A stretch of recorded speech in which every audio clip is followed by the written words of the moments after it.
Nós vamos agora para o Ministério da Palavra. Eu quero falar com você hoje sobre a oração do justo. Repita comigo, a oração do justo e o seu poder.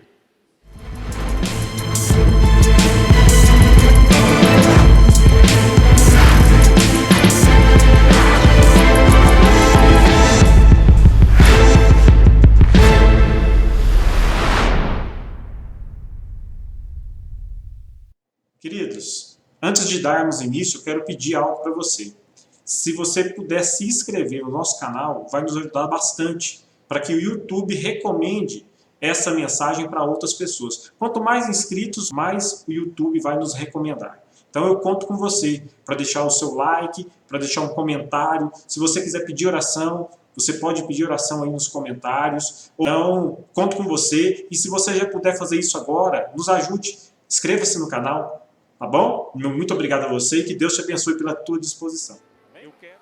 Então, nós vamos lá para o texto de Tiago, capítulo 5, versículo 16, a última parte do texto de Tiago 5, 16. A oração de um justo é poderosa e eficaz. É o que está escrito no final. Coloca para mim a versão internacional, tá? NVI. Porque a gente fica assim, eu uso uma versão, depois eles usam outra. Aí agora a gente vai entrar no acordo, vou usar só a NVI. Aí, ó. A oração de um justo é poderosa e eficaz. Então eu quero falar com você hoje sobre isso, a oração de um justo e o seu poder. Você está preparado? Nós vamos caminhar então, entendendo o que é essa oração. Como? Por quê? Onde? Só que antes da gente iniciar, eu quero contar uma história para você. Eu achei muito interessante essa história hoje. E você vai entender ela. É uma história sobre o morto que virou testemunha. Você já viu alguém morto virar testemunha de um caso de assassinato? O réu, todo mundo sabe o que é o réu, né? O cara que é culpado, que está sendo acusado. O réu estava sendo julgado por assassinato lá na Inglaterra. E com fortes evidências sobre sua culpa. Mas o cadáver não aparecera. Não tinha o corpo. Quase no final da sua sustentação oral, o advogado, temeroso de que seu cliente fosse condenado, recorreu a um truque. Ele falou assim: senhoras e senhores do júri, eu tenho uma surpresa para todos vocês. Disse o advogado olhando para o seu relógio. Dentro de 10 segundos, a pessoa presumivelmente assassinada, neste caso, vai entrar neste tribunal. Dentro de 10 segundos a pessoa ia entrar. E olhou para a porta. Os jurados surpresos também ficaram olhando para a porta, todo mundo esperando. Os segundos se passaram e nada aconteceu. O advogado então completou: realmente, eu falei e todos vocês olharam com uma expectativa. Portanto, ficou claro que você tem dúvida, neste caso, se alguém realmente foi morto. Por isso, insisto para que vocês considerem o meu cliente inocente. Os jurados, visivelmente surpresos, retiraram-se para a decisão final. Alguns minutos depois, voltaram e pronunciaram o veredito: culpado. Eu protesto, meritíssimo. Perguntou o advogado. O jurado tem dúvidas. Eu vi todos eles olharem fixamente para a porta. Ao serem inquiridos pelo juiz, o júri esclareceu: sim, senhor advogado, todos nós olhamos para a porta, mas o seu cliente não. Muito simples, né? Eles tinham dúvida, porque não tinha o corpo. Mas quem matou, não tinha dúvida nenhuma que tinha matado. Ele mesmo se entregou E quantas vezes nós somos levados a ter dúvidas a respeito de várias coisas na vida, porque nós não vemos o corpo. Quantas vezes nós somos levados a crer em algo que não existe, mas só porque uma pessoa fala. E aí eu vejo que o nosso Jesus, que é Kaminski falou aqui, que morreu numa cruz e ressuscitou, o corpo também não foi achado mais. Não tem corpo, porque ele ressuscitou. Mas ele veio e deu testemunha de si depois. Ele veio e depois deu testemunha de si mesmo. Mas ainda hoje talvez você não crê de uma forma plena. Mas não quer dizer que não foi verdade.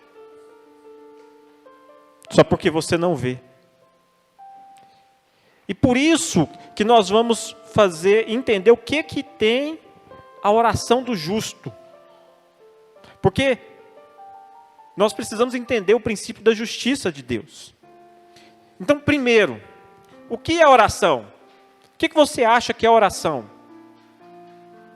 Falar com Deus a respeito das nossas lutas. Não é isso? Onde nós iremos pedir para Ele a vitória. Orar é isso. Eu falar com Deus. Pai, olha a situação que eu estou passando. Olha a minha vida. Me concede vitória nessa área. Me abençoa. O salmista, no Salmo 4, no versículo 1, diz assim, ó: responde-me quando clamo, ó Deus que me faz justiça. Dá-me alívio da minha angústia. Tem misericórdia de mim e ouve a minha oração. Esse é um modelo de oração. O salmista aqui, ele pede para Deus responder o clamor dele. Para que Deus possa fazer justiça, porque ele estava sendo injustiçado. E para que aquela injustiça que ele estava sofrendo, estava gerando nele uma angústia na alma. E ele pedia para Deus tirar aquela angústia dele. E aí lá em Mateus 7:11,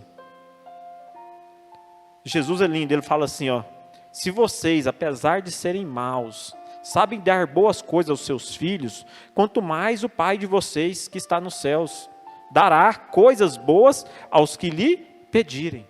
Por isso nós devemos orar. Porque o Pai que está no céu ouve as nossas orações e nos concede. Não é em vão você entrar no teu quarto e falar com Deus. Não é porque você pensa que Ele não está ouvindo que Ele não esteja. Não é porque você não está vendo Ele do teu lado que Ele não esteja lá te ouvindo. Então é importante nós termos a prática de orar, de falar com Deus.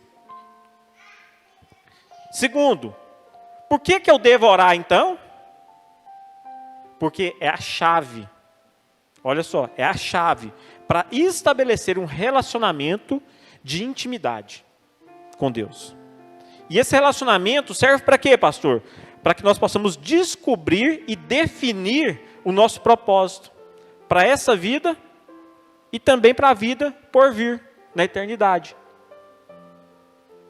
Então a oração, quando eu começo a orar, eu entendi, pastor, eu entendi então, eu tenho que falar com Deus a respeito daquilo que está acontecendo, eu tenho que acreditar que Deus vai ouvir, vai me atender, e essa oração vai gerar então uma intimidade com Deus. E quando de acordo com você vai orando, vai gerando essa intimidade. E com essa intimidade você vai tendo da parte de Deus respostas para a sua vida. Olha que aqui o Salmo de número 139, no versículo 16, nos diz: os teus olhos viram o meu embrião. Todos os dias determinados para mim foram escritos no teu livro, antes de qualquer deles existir. Antes de qualquer dia seu existir, Deus já havia um propósito para a sua vida. Ele tem um livro com a tua vida, da tua vida, onde ele já determinou o que ele quer para você. E você só descobre isso em oração. Você só descobre o seu propósito de vida em oração. Sem oração você não define o seu propósito de vida. Isaías 49:15 diz assim: será que uma mãe pode esquecer do seu bebê, que ainda mama, e não ter compaixão do filho que gerou? Deus está perguntando para Isaías. Embora ela possa se esquecer, eu não me esquecerei de você. Porque Deus escreveu um livro a teu respeito, com o propósito da tua vida, para se relacionar com você. E aqui Deus está falando o quê? Que Ele nunca se esquecerá de você.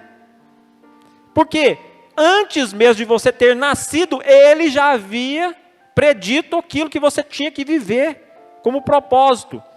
Agora, cabe a nós orarmos para descobrirmos o propósito de Deus, porque tem muitas pessoas vivendo fora do propósito, porque ela é livre, mas Deus já escreveu como deveria ser a sua vida, com um propósito estabelecido por Ele.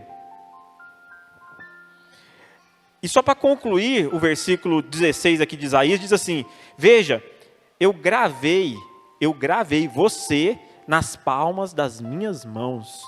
Seus muros estão sempre diante de mim. Deus gravou. Ele olha para a mão abençoadora, está lá teu nome. Ele gravou você. Por isso que aquele versículo, João 3,16, e Deus amou o mundo de tal maneira que todo aquele que nele crê não pereça, mas tenha a vida eterna. Porque Ele tem todos nós gravados na palma da mão. No entanto, nem todos querem. Mas a chave para nós relacionarmos com Deus é o quê? A oração. A oração. Terceiro, nós descobrimos então sobre o que é oração e por que eu devo orar. Agora, nós estamos falando da oração do quê? Do justo. O que é ser justo? Você conhece pessoas que são justas? Sim, né? Todo mundo conhece pessoas que são justas. Nós conhecemos. Agora, como você define o justo do qual a Bíblia fala?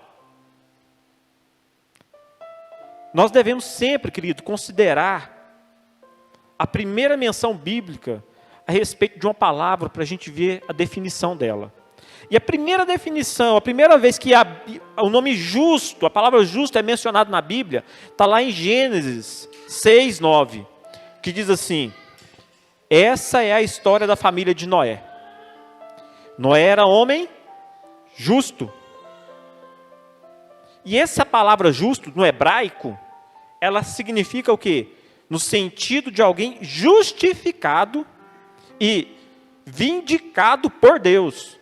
Então, não é uma justiça dele, não é que Noé era justo porque ele tinha uma justiça que ele fazia, ele não tinha defeito, não.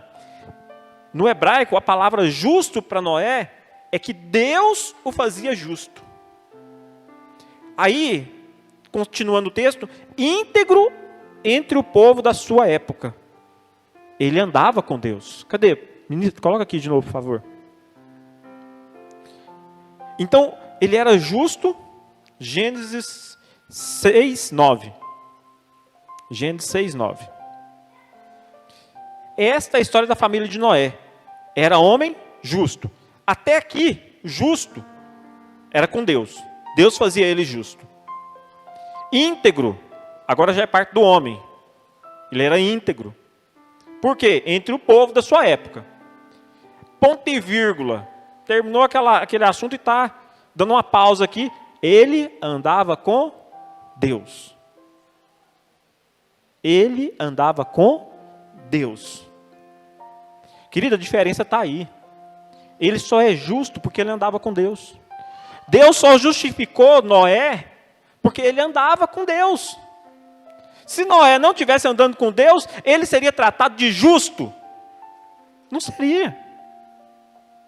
Ele não seria justo. Ele só foi considerado justo porque de todos ali naquela época, ele era o único que andava com Deus. E como é a vida do justo hoje? Melhor, como deve ser? 1 João 3, 22. E recebemos dele tudo o que pedirmos. Olha que beleza, que promessa. Nós vamos receber tudo o que pedimos. Por quê? Obedecemos aos seus mandamentos e fazemos o que lhe agrada. Aqui você tem a chave para os cristãos que não têm tudo que pede. Não obedece e não agrada a Deus com as suas atitudes. Aí quer pedir. Aí quer que Deus responda a oração. Mas está fora do princípio da palavra. Não quer andar com Deus. Quer pedir para Deus, mas não quer andar com Deus. Noé não precisou de pedir nada. Deus olhou para Noé e falou assim: você é justo. Eu me agradei de você porque você anda comigo. E aí, nós temos então, a pessoa desejar de Deus, estar com Deus. É a pessoa que deseja estar com Deus. E aí Deus vai atender o quê? A oração dela. Noé teve a família dele salva. Toda a família, incluindo as noras. Incluindo as noras. Os filhos, as noras. Foi todo mundo salvo. Então eu quero pensar com você, dentro dessa introdução, sobre o que é oração, por que eu devo orar, e a justiça, o que é o justo. Nós precisamos o quê? Primeiro, de uma direção para você orar. Eu quero ler Tiago, nós vamos trabalhar agora Tiago 5:13, e nós vamos até o versículo 16 de Tiago, onde nós temos chaves para tipos de oração. Talvez você tenha orado errado. Olha o que diz Tiago 5:13. Entre vocês há alguém que está sofrendo? Tem alguém sofrendo aqui? Que ele ore. Há alguém que se sente feliz? Que ele cante louvores. Glória a Deus. Olha só, aqui eu vou trazer para você uma direção, algo prático para a tua vida, para você colocar na tua vida. Então é uma direção para você orar por aflição, uma direção para você orar por lutas, e também uma direção para você orar enquanto você está entusiasmado, cheio de Deus, alegre, feliz. Qual é a direção? Quem deve orar por você quando você estiver aflito? Quem que deve orar por você quando você estiver aflito? Você sabe? Eu mesmo. Está lá, Que ele ore. Que ele ore. Você está aflito, você tem que orar. Não é o pastor. É você. Está vendo a chave? Não é o pastor que tem que orar por você quando você está aflito, mas é você mesmo. Porque você tem que ter relacionamento com Deus. A sua aflição é a porta que Deus tem para entrar no teu coração. Por isso. E o teu entusiasmo é a porta que Deus tem para te abençoar, porque você está alegre, aí você canta louvores. E aí você canta louvores. Você está cheio de Deus. É outra porta. Qual porta você quer que esteja aberta para Deus entrar? Da aflição ou da alegria? Então é melhor a gente cantar louvores logo. Não é isso? Uma segunda direção para você a respeito de oração. Tiago 5,14. Entre vocês, há alguém que está doente? que ele mande chamar os presbíteros da igreja, para que estes orem sobre ele e o unja com óleo em nome do Senhor. Aqui agora tem uma diferença. Existe uma diferença entre uma cura espiritual e uma cura física. Nesse segundo ponto, eu vou dar uma direção prática para você sobre oração para cura espiritual e não física. Essa palavra doente, do versículo 14, ela é diferente da palavra sofrendo, do versículo 13, que em outras traduções também se trata como doente. Não é a mesma palavra, mesmo que esteja escrito lá no texto, não é a mesma palavra no grego. Então ela tem uma conotação diferente. Esse doente do versículo 14, ele significa ser fraco, débil, estar sem força, sem energia. E quando uma pessoa está fraca, débil, sem força, sem energia, tem alguém aqui que está fraco, sem força, sem energia, para baixo? Tem alguém que está assim? Então, o que a Bíblia orienta? O que Deus orienta? Que ele, quem é que tem que fazer? A pessoa que está fraca, a pessoa que está débil, que está sem energia, ela deve chamar os presbíteros, ela deve chamar os líderes da igreja, ela deve chamar o pastor, para que ele ore pela pessoa. Aí é diferente do que aquele que está aflito. As aflições são pelas lutas que nós temos. As aflições é por aquilo, é pelo coronavírus, pastor. É uma aflição, o tal do coronavírus. O emprego é uma aflição. O filho dando trabalho é uma aflição.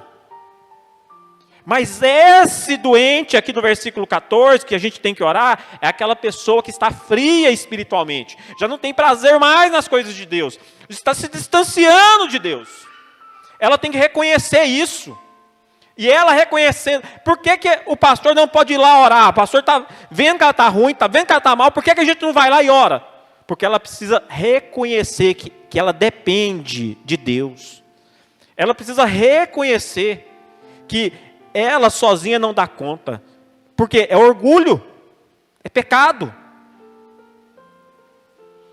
Por isso ela deve receber, ela deve pedir, chamar. Ela se humilha diante do Todo-Poderoso, do Senhor. Fala: Senhor, eu não dou conta. Eu preciso da tua ajuda.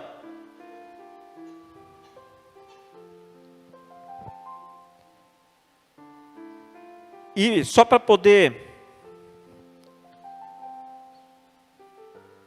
Lá em Marcos 3:13, 6:13, a título de curiosidade só. Expulsavam muitos demônios, ungiam muitos doentes com óleo e os curava. Está aí? Ué, pastor, aqui Jesus falou que... E esses doentes aí não é o mesmo doente de Tiago? Não. A palavra grega para doente, aqui em Marcos, não é a mesma palavra grega para doente de Tiago. Essa palavra é arrostos. Esse doente aqui é arrostos no grego. Que é o quê? Sem força, fraco, enfermo. É uma enfermidade física. Por que ela é física? Porque a palavra curavam, do grego, significa de terapêutica, de cura física. Então, nem sempre quando você vê na Bíblia uma palavra, ela quer significar igual para todos. Então, quando a gente está lendo Tiago, você precisa ler Tiago com o sentido de que o que Tiago está falando é para a cura do espírito da pessoa e não para o corpo físico dela. Porque ela está mal aqui, no espírito. E quem então que deve orar pelo doente espiritual? Qual que é a pessoa responsável por orar pelo doente espiritual? A Bíblia fala dos presbíteros, né? No entanto, eu entendo que é o justo. Só um justo pode orar por alguém que está doente espiritualmente. E quando deve ocorrer essa oração? Quando o doente chamar. Ele tem que reconhecer. E aí no versículo 15, diz assim: e a oração feita com fé curará.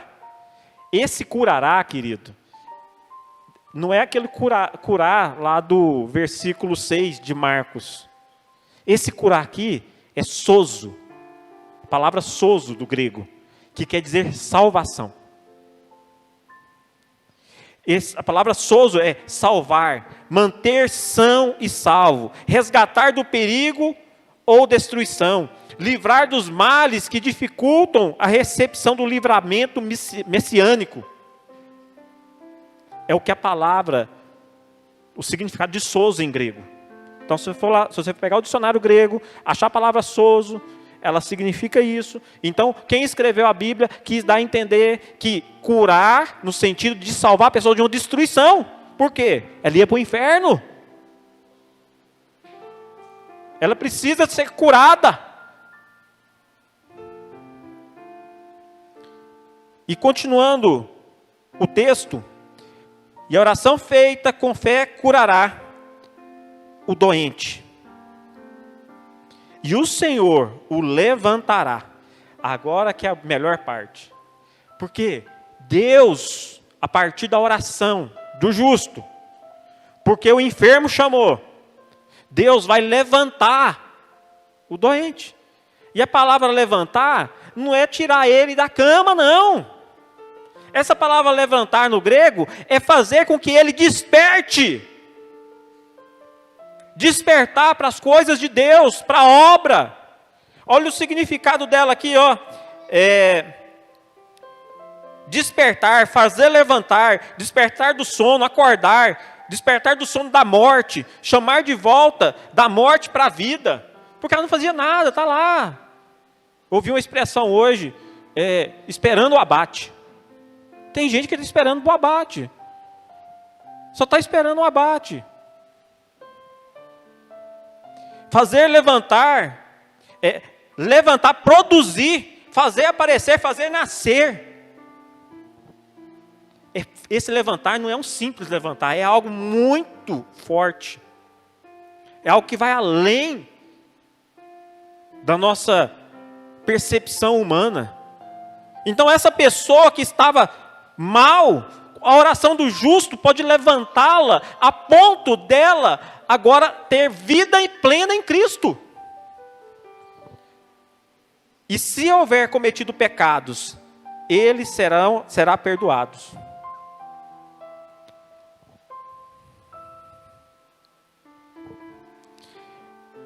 Eu quero ler com você também Mateus 9, 2, para poder validar o que eu estou dizendo para você. Jesus falou assim: alguns homens trouxeram-lhe um paralítico, deitado numa cama. Vendo a fé que eles tinham, Jesus disse ao paralítico: tenha bom ânimo, filho, os seus pecados estão perdoados.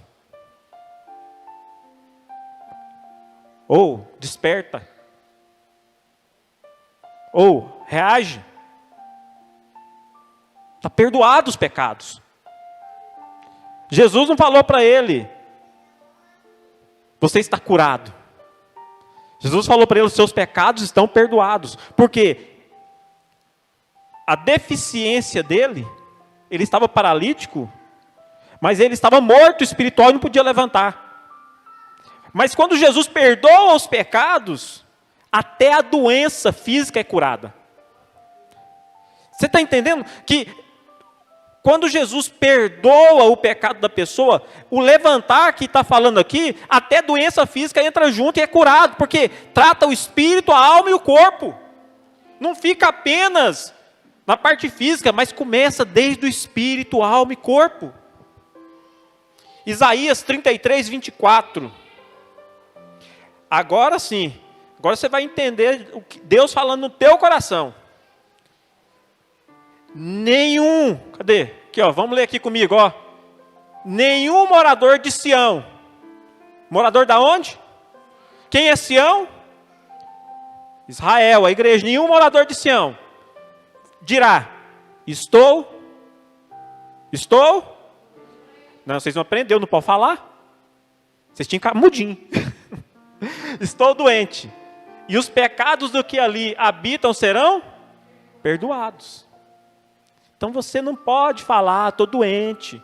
A tua boca tem que parar de proferir palavras que contradizem o que está no céu para a tua vida. A tua oração não pode ser dizer aquilo que você quer para a terra, mas é aquilo que já existe no céu para a tua vida.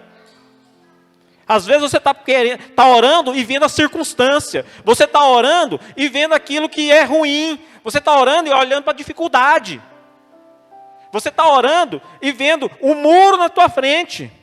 E você não enxerga Deus. Você tem que orar e crer que o reino vem em direção a você. E por que a oração do justo tem poder? Porque a Bíblia diz lá em Mateus 21, 22: e tudo que pedirem em oração, se crerem, vocês receberão. E aí a gente tem um exemplo. Gênesis 25, 21, que diz assim: Isaac orou ao Senhor em favor de sua mulher, porque era estéril. O Senhor respondeu à oração, e Rebeca, sua mulher, engravidou.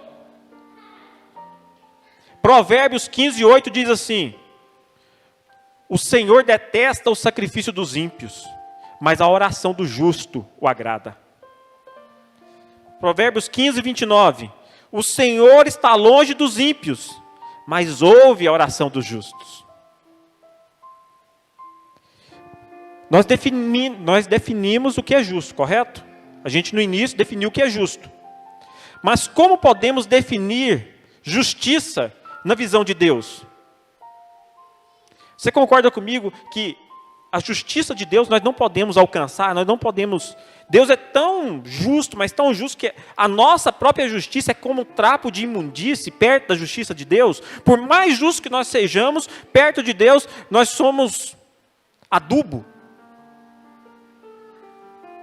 Não somos nada. Nós nunca poderemos alcançar o nível da justiça de Deus. Mas Tiago 5,16 fala: portanto, confessem os seus pecados uns aos outros, e orem um pelos outros, para serem curados. Esse curar aqui, aí você pensa que é uma ferida. Não, esse curar é para você se tornar perfeito.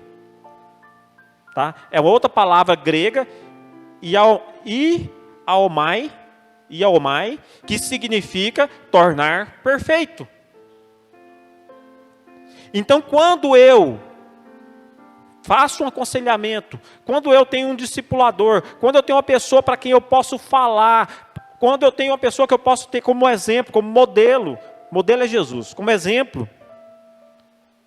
e eu abro o meu coração para aquela pessoa, eu estou confessando o meu pecado. Só que confessar uns aos outros é uma via de mão dupla. Para serdes curado, para você se tornar perfeito, para você ir para a direção de Cristo, para a sua vida ter alegria, para a sua vida estar bem, tanto aqui como lá. E olha, a oração de um justo, a definição do grego de akaois, quer dizer inocente, irrepreensível, sem culpa, usado para aquele cujo o modo de pensar, sentir e agir é inteiramente conforme a vontade de Deus. O justo que está em Tiago, cadê? 5,16. Esse justo que está aqui no 5,16 é o justo de agir conforme a mente de Deus, a vontade de Deus. A oração de um justo é poderosa e eficaz. Então, como devo fazer para me tornar justo? Porque, por mim mesmo, se Deus não me atribuir a justiça, eu não consigo. Eu nunca vou conseguir.